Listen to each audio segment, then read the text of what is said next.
In the dim glow of the prison visiting room, where the air hung heavy with desperation and the faint echo of slamming doors, Alexander leaned forward, his piercing blue eyes locking onto Elena's. His voice, low and laced with a promise that sent shivers down her spine, cut through the silence like a blade. "When I get out of here, Elena, I'm keeping you in my bed for a week straight." Her breath caught, the words hanging in the air like a forbidden secret. But as the guard's shadow loomed closer, signaling the end of their time, a sudden commotion erupted, sirens blared, lights flashed red, and Alexander was yanked away mid-sentence, his fate twisting into uncertainty. What had just happened?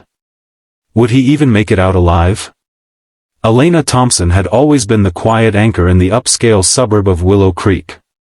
At 32, with her flawless white skin that seemed to glow even on cloudy days, long silky auburn hair that fell in soft waves to her waist, and a perfect hourglass figure honed by discipline and grace, she was the kind of woman who turned heads effortlessly. Yet beauty had never been her armor, it was her sharp mind, her quiet resilience, and the gentle kindness that made strangers trust her instantly.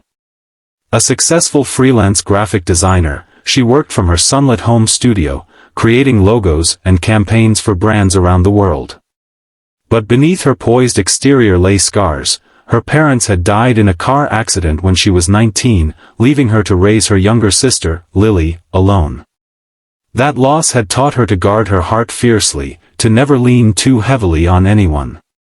Next door lived Alexander Hale, the enigmatic billionaire whose life had once seemed untouchable. With his aesthetic, sculpted build, broad shoulders, lean muscles earned from early morning runs and private gym sessions, fair skin that contrasted strikingly with his dark hair, and a chiseled jaw that could shift from playful grin to intense stare in seconds, he was magnetic. Charisma radiated from him like heat, but it was his sharp, witty humor that truly disarmed people, a quick tongue that deflected pain as easily as it charmed. A single father to 6-year-old Mia, a bright-eyed girl with wild curls, freckles across her nose, and an infectious giggle that could light up the darkest room, Alexander had built Hale Innovations from nothing after losing his wife, Sophia, to cancer 4 years earlier.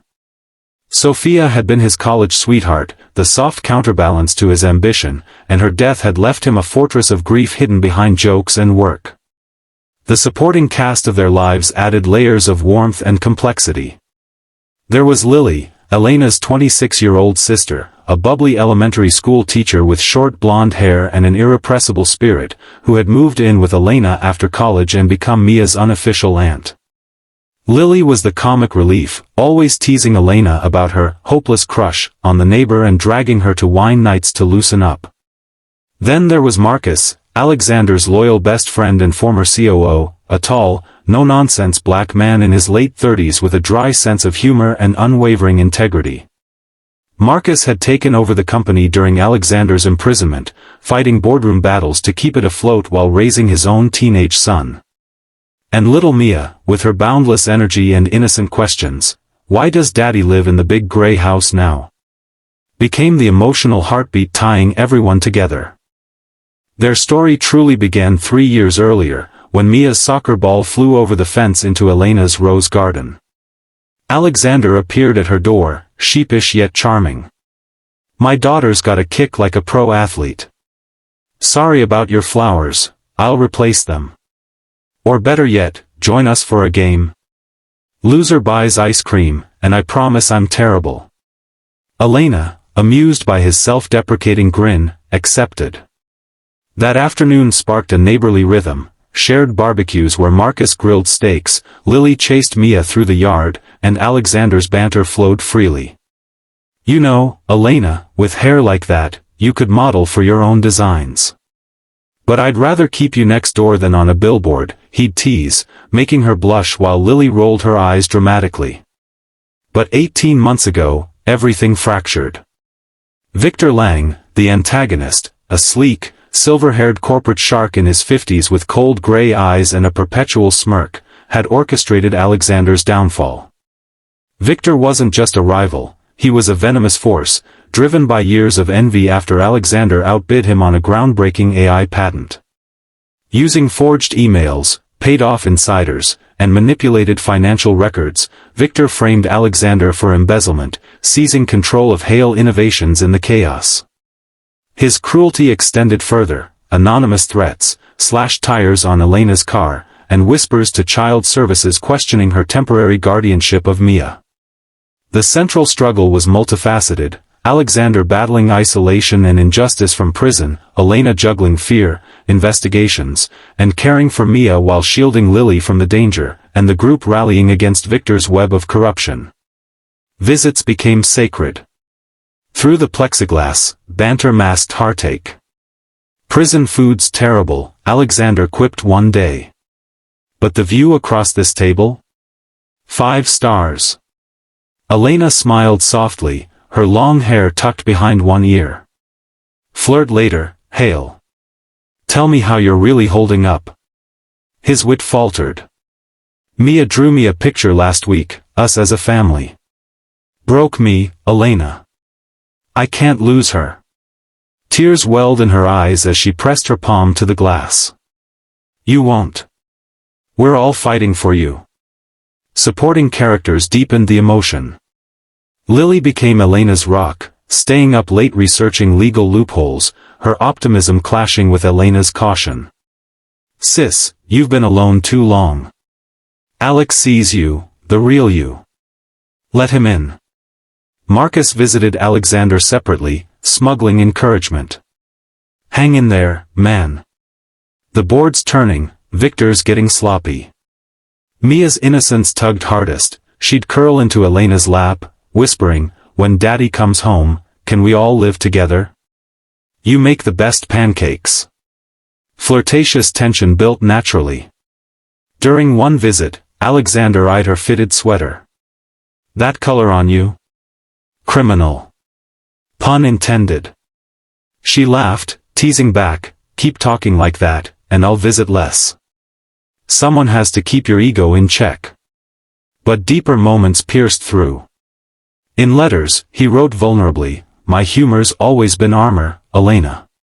After Sophia, I joked to survive. But you make me want to feel again."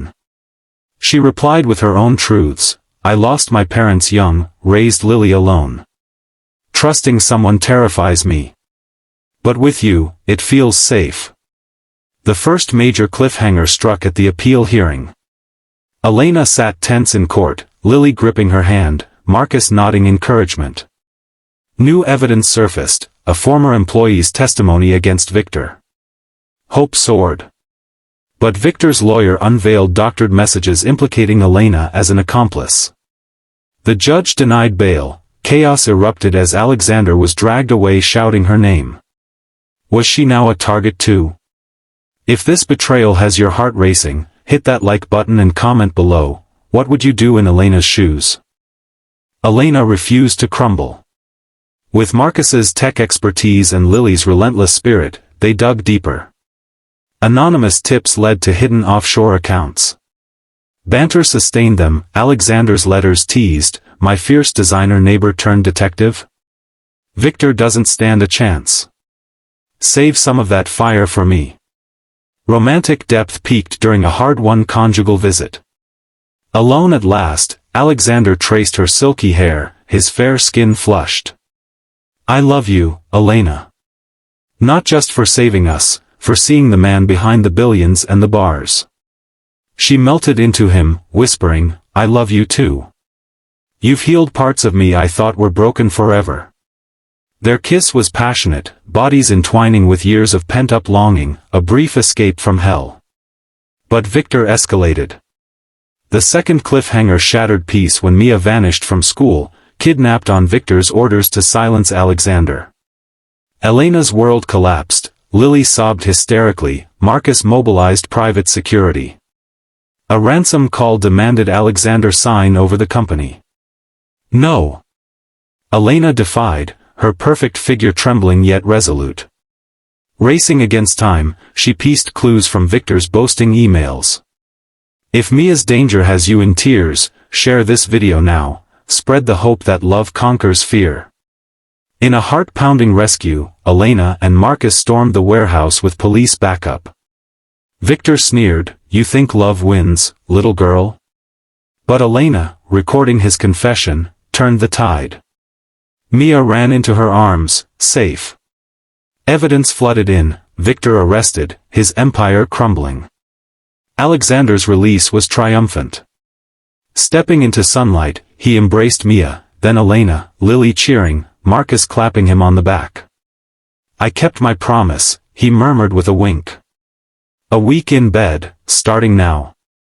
She teased, "Only if Lily babysits and Marcus handles the company." Laughter mingled with tears. Months later, they married in a garden ceremony, Mia as flower girl, Lily maid of honor, Marcus best man. Challenges forged them stronger, Alexander rebuilt ethically, Elena designed for his firm, their family blended seamlessly.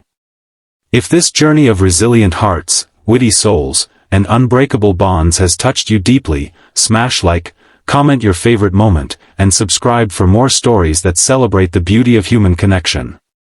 Remember, no prison, literal or emotional, can hold love forever. Vulnerability is strength, and together, we heal and rise. Now, beautiful viewers, tell me in the comments, from which country are you watching this story tonight? I'd love to know where these words are reaching your hearts.